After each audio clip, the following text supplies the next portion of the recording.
Hello everyone. So this is in continuation to the median. Previous video we have covered individual series. So median का ही discrete series के questions हम इस video में solve करेंगे.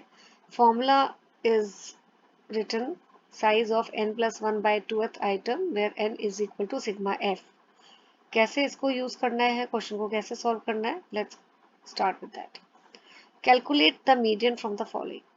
आपको यहाँ x वैल्यूज दी है और f दी है. व्हाट इज डिस्क्रीट सीरीज जहाँ फ्रीक्वेंसीज भी इन्वॉल्व हो.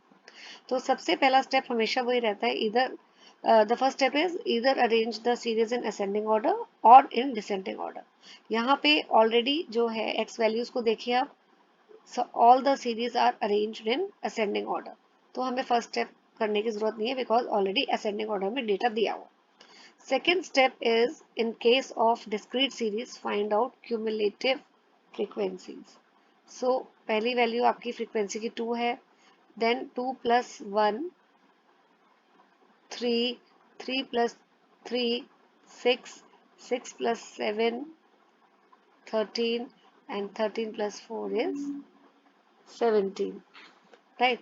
तो अब हमारा ये है आपका, दिस इज योर n. ठीक है. और या एक ही बात है बेटा, अगर आप इसका टोटल करते हो ये भी 17 है. So this is your n. Now median formula लिखिए. फॉर्मूला लिखना जरूरी है क्योंकि फॉर्मूले के भी मार्क्स होते हैं बेटा. Size of n plus 1 by 12th item. Okay. Now what is n. अभी हमने ऊपर किया 17 plus 1 by 12th item. तो ये कितना हो गया? 17 plus 1 18, 18 by 2 is 9, 9th item. Now what is the next step? Now let me change the color ताकि easy हो जाएगा हाईलाइट करना मेरे लिए. ओके. नाउ 9th आइटम है. आप CF के कॉलम में देखिए. CF के कॉलम में आप 9 क्यूमुलेटिव फ्रीक्वेंसीज है ये. सो 9 वैल्यू 9th आइटम कहाँ होगी आपकी? 9th item will fall in the cumulative frequency 13. 9 जो है वो इधर होगी. So your median value corresponding to this median value will be 6. तो आप क्या करेंगे, अगर मैं इसको दूसरी तरह से एक्सप्लेन करूं, हमें देखिए median size of n size of 9th item निकालना है. क्यूमुलेटिव फ्रीक्वेंसी में देखिए कि क्या कोई 9 है इधर वैल्यू? नो. तो 9 से नेक्स्ट हायर कौन सी है? 13 है. 13 के कॉरस्पॉन्डिंग x वैल्यू देखिए क्या है? 6. तो इसलिए मीडियन है आपका 6, राइट. मैं दोबारा बता देती हूँ. हमें देखना है क्यूमुलेटिव फ्रीक्वेंसी के कॉलम में साइज ऑफ 9th आइटम. अब 9 कोई भी वैल्यू नहीं है यहाँ पे. अगर 9 होता तो हम 9 के कॉरस्पॉन्डिंगली x वैल्यू लिख लेते. क्योंकि 9 नहीं है तो हम 9 का नेक्स्ट हायर देखते हैं. नेक्स्ट हायर 13 है. इसके corresponding x value that will be your median value. एक क्वेश्चन और करते हैं तो things will be more clear to you. This is the second question.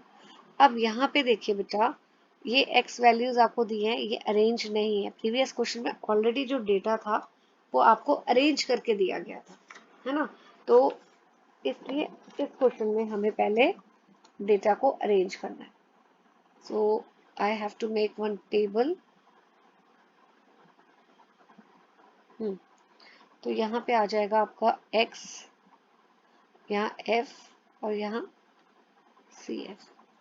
Let's start arranging the values in the ascending order. सबसे lowest है 10. यहाँ x लिखिए 10 और इसके कॉरस्पॉन्डिंगली जो फ्रीक्वेंसी है वो आप इधर साथ साथ लिखेंगे. नेक्स्ट अब इसके बाद 10 के बाद क्या है? 11 हायर.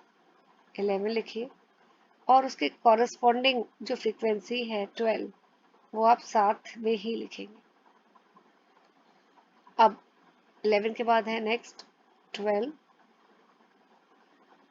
12 के कॉरस्पॉन्डिंग जो फ्रीक्वेंसी है वो आप इधर 18 यहाँ लिखिए। नेक्स्ट है 13, इधर लिखिए एक्स वैल्यू, और 13 के कॉरस्पॉन्डिंगली जो 12 है वो यहाँ लिखिए। देन 14, 14 के कॉरस्पॉन्डिंग जो फ्रीक्वेंसी वैल्यू है वो इधर लिखिए। See why I am telling you like this कि जो एक्स वैल्यूज आप अरेंज करेंगे तो बच्चे क्या पेपर में गलती करते हैं, एक्स भी अरेंज कर देते हैं और एफ भी अरेंज कर देते हैं। No, what you have to do, आप एक्स वैल्यूज अरेंज करेंगे और उसकी जो कॉरस्पॉन्डिंग साथ में फ्रीक्वेंसी है वो आप वैसे ही लिखेंगे। एफ को अरेंज नहीं करना असेंडिंग में, एक्स वैल्यूज को अरेंज करना है और उसकी फ्रीक्वेंसी जो कॉरस्पॉन्डिंग है वो आपको वैसे ही लिखनी है। जैसे 10 के अगेंस्ट 10 की कॉरस्पॉन्डिंग क्या थी 3, आपने एज इट इज लिखी। 11 के कॉरस्पॉन्डिंग 12 थी, वो एज इट इज लिखी। I think I have made my point clear to you. Okay, cumulative frequency निकालिए। फर्स्ट वैल्यू ऐसी लिखेंगे 3, देन 3 प्लस 12 कितना हो गया 15, 15 plus 18 it is 33, then 33 plus 12 it is 45, then 45 plus 3 is 48। so ये जो last है ये आपका n है, या अगर आप ऐसे भी करें तो ये भी आपका n है। नाउ क्वेश्चन करते हैं, मीडियन साइज ऑफ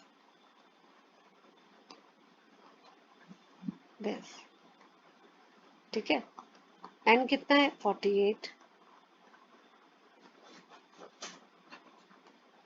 तो ये कितना हो जाएगा 48 plus 1 24 okay. Now C F के कॉलम में देखिए क्या कोई 24.5 है इस कॉलम में बेटा, है नहीं है, तो उसका नेक्स्ट हायर क्या है, नेक्स्ट हायर है 33, राइट। तो 33 के correspondingly let me change the colour of the pen, या 33 के कॉरस्पॉन्डिंगली जो एक्स वैल्यू है वो कौन सी है 12।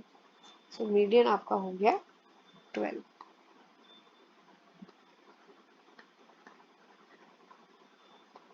सो डिस्क्रीट सीरीज हमने आज कवर की है। कंटिन्यू सीरीज मैं नेक्स्ट वीडियो में उसके क्वेश्चन लूंगी। I will take up the questions in the next video. Till then practice the questions from your book so that it becomes more clear to you. Any doubt you have, put your doubt in the comment section. I will try my level best to solve your queries. Thank you for watching.